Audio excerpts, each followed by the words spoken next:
இனிமே கண்ணை மூடிட்டு கடலை எண்ணெய் வாங்கலாம்.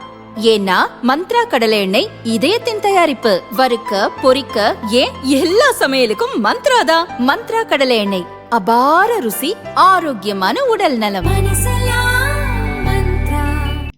அண்ணாமலை போட்டியிட தேர்வு செய்த தொகுதிகளில் எதையும் தேசிய ஜனநாயக கூட்டணியில் பாஜகவுக்கு அதிமுக ஒதுக்கவில்லை.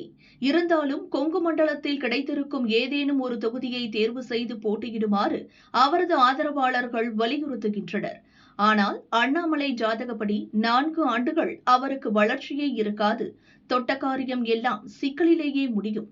கட்டங்கள் சரியில்லாததால்தான் கடந்த லோக்சபா தேர்தலில் வலுக்கட்டாயமாக போட்டியிட வைக்கப்பட்டு தோற்றார்.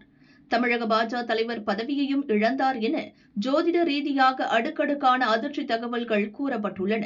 அதன்படி தற்போது 4ஆம் ஆண்டின் துவக்கத்தில் இருப்பதால் தன் ஆஸ்தான ஜோதிடரான பெங்களூருவில் உள்ள திருவண்ணாமலை நாடி ஜோதிடரை சில நாட்களுக்கு முன் அண்ணாமலை சந்தித்துள்ளார்.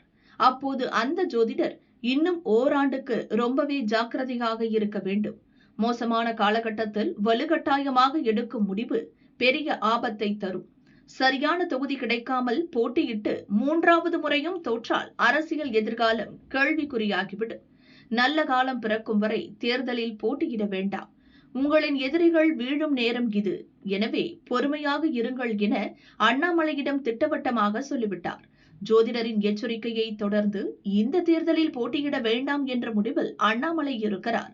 அதே நேரம் ஏதாவது ஒரு தொகுதியில் போட்டியிட்டே ஆக வேண்டும் என கட்சி மேலிடம் அவருக்கு நெருக்கடி கொடுத்து வருகிறது என்கின்றனர் பாஜகவினர்.